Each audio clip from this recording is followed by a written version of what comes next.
વડોદરામાં ભદ્રકાળી માતા પાવાગઢમાં અને હજી પણ એમનું એક સપનું છે કે આપણામાં જગદંબાના ધામમાં કોરિડોરનો વિકાસ થાય।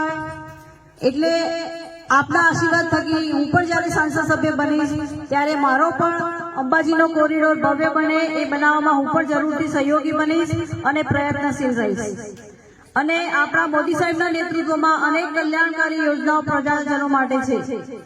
એ પછી ગરીબ કલ્યાણ અન્ન યોજના હોય, ઉજ્જવલા યોજના, નમો લક્ષ્મી યોજના, શૌચાલય નિર્માણની યોજના, એવી અનેક યોજનાઓનો લાભ પ્રજાજનો લઈ રહ્યા છે।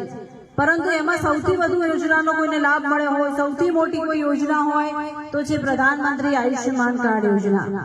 દરેક વ્યક્તિના ઘરે આયુષ્યમાન કાર્ડ હશે અને આપણા પરિવારનો કોઈ વ્યક્તિ બીમાર થાય તો આયુષ્યમાન કાર્ડ યોજનાના કાર્ડની મદદથી આપણે ગરીબ જે આપણો બીમાર વ્યક્તિ છે એની સારવાર બહુ સારી રીતે 10 લાખની સહાય સુધીમાં કરાવી શકીએ છીએ।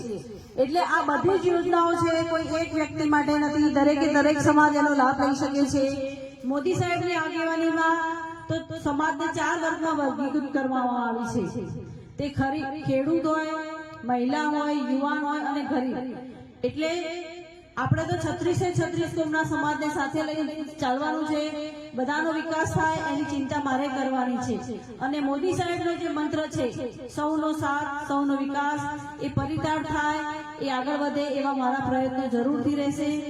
અને તમારે મોદી સાહેબને ધ્યાનમાં રાખવાના છે। હું તો માત્ર પ્રતીક જ છું। મોદી સાહેબનો આપણા દેશમાં નહીં પણ વિદેશમાં પણ ડંકો વાગે છે। આપણે કોઈ બે સેધાની જો આપણે ઝઘડો થયો હોય અને એમાં વચ્ચેથી કોઈને પસાર થવું હોય તો આપણે ઝઘડો પણ ઉભો નથી રાખી શકતા।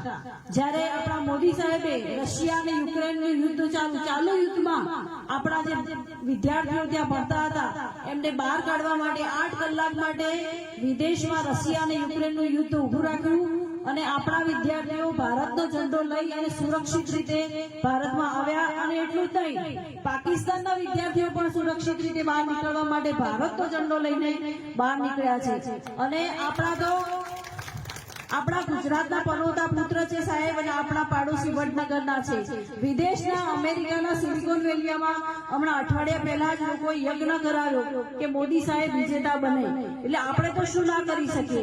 આપણે મોદી સાહેબના વિકાસને જોવાનો છે અને મોદી સાહેબને હજી વધુ એક વખત, ત્રીજી વખત વડાપ્રધાન બનાવવાના છે, જેથી જે વિકાસની ગતિથી દેશ આગળ વધી રહ્યો છે તે હજી વધુ વિકાસની ગતિથી આગળ વધે।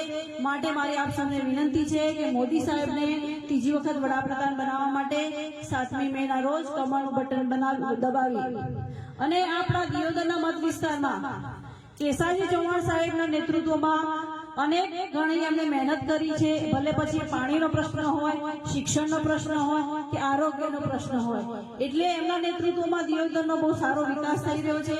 એટલે પછી હું પણ સંસદ સભ્ય તરીકે એમાં જરૂરથી સહયોગી બનીશ અને દિયોદર વિસ્તાર હજી પણ આગળ વધે એવા મારા પ્રયત્નો જરૂરથી રહેશે। અને મહેનત કરવી એ તો મારા સંસ્કારોમાં જ છે। ગલબા કાકાએ પોતાના પરિવારની ક્યારે પણ ચિંતા નથી કરી। એમણે બનાસકાંઠા જિલ્લાના છેવાડાના દરેક સમાજનો પરિવાર આગળ આવે, આત્મનિર્ભર બને એવા એમના પ્રયત્નો હતા। એટલે એમના સેવાના જે સંકલ્પ છે એને આગળ લઈ જવા માટે હું જરૂરથી કટિબદ્ધ રહીશ। અને મારે છેલ્લે કહેવું છે કે મહેનત કરવી એ તો મારો સ્વભાવમાં રહેલું છે। એટલે આપના માટે, આપના વ્યક્તિગત કે સામાજિક કોઈ પણ પ્રશ્નો માટે આપની દીકરી બનીને આપના પડખે હું જરૂરથી ઊભી રહીશ અને એનું સોલ્યુશન, એનું રિઝલ્ટ આવે એવું હું જરૂરથી પરિણામલક્ષી પરિણામ લાવવામાં મદદરૂપ રહીશ। અને મારે છેલ્લે એમ કહેવું છે કે આ તો લોકશાહીનો પર્વ ચાલી રહ્યો છે અને તમારા એક વોટની તાકાત કેટલી મોટી છે। તમારો એક વોટ કાશ્મીરમાંથી 370ની કલમ દૂર કરાવી શકે છે। તમારો એક વોટ રામ મંદિરનું નિર્માણ કરાવી શકે છે। તમારો એક વોટ આપણો જે બનાસકાંઠા જિલ્લો સરહદી છે એની સરહદો હજી વધુ મજબૂત બનાવી શકે છે। માટે આપને કહેવું છે કે આપનો વોટ સમજી વિચારીને આપજો। અને ક્યારેક આપણે અયોધ્યામાં રામ મંદિરના દર્શન કરવા જઈએ તો રામ ભગવાન જોડે આંખોથી આંખો મિલાઈને વાત કરી શકીએ એવી રીતે તમારો વોટ આપજો। 7મી મેના રોજ કમળનું બટન દબાવીએ અને રામ ભગવાન યાદ કરીને કમળનું બટન દબાવીએ। અને મારું તો સપનું છે કે આપણું બનાસકાંઠા હરિયાળું બનાસકાંઠા માટે આપણે વિકસિત બનાસકાંઠા માટે, હરિયાળા બનાસકાંઠા માટે એક સશક્ત બનાસકાંઠા માટે અને આત્મનિર્ભર બનાસકાંઠા માટે 7મી મેના રોજ કમળનું બટન દબાવી અને મોદી સાહેબના હાથ વધુ મજબૂત કરીએ. અને મારા હજી વધુ પ્રયત્નો રહેશે કે કેન્દ્ર સરકાર અંતર્ગત જે પણ ઉદ્યોગો અથવા પ્રોજેક્ટો આપણા બનાસકાંઠામાં લાવી શકાશે, જેઓ ટાટાનો ઉદ્યોગ હોય, મારુતિનો હોય, એ પ્રમાણેના પ્રોજેક્ટો લાવવામાં હું જરૂરથી પ્રયત્નશીલ રહીશ, જેથી આપણા બનાસનો વિકાસ હજી વધુ થાય અને આપણા બનાસના યુવાનોની નોકરીની તકો એના થ્રુ વધારે ઉજ્જવળ બને. માટે આજે હું તમારી સમક્ષ આ ગુરુ મહારાજના ધામમાં તમારી બનાસની દીકરી તરીકે આપના આશીર્વાદ લેવા માટે આવી છું. મને વિશ્વાસ છે કે આપ મારી સાથે રહેશો, મને આશીર્વાદ આપશો અને નિરાશ નહીં કરો. અને આપના માટે જે પણ મહેનત કરવી પડશે એ મહેનત કરવા માટે હું તૈયાર છું. માટે આપ સૌને દૂર દૂરથી પધાર્યા છો, મને સાંભળી સન્માન કર્યું, સ્વાગત કર્યું, એ બદલ હું આપનો ખૂબ ખૂબ આભાર માનું છું.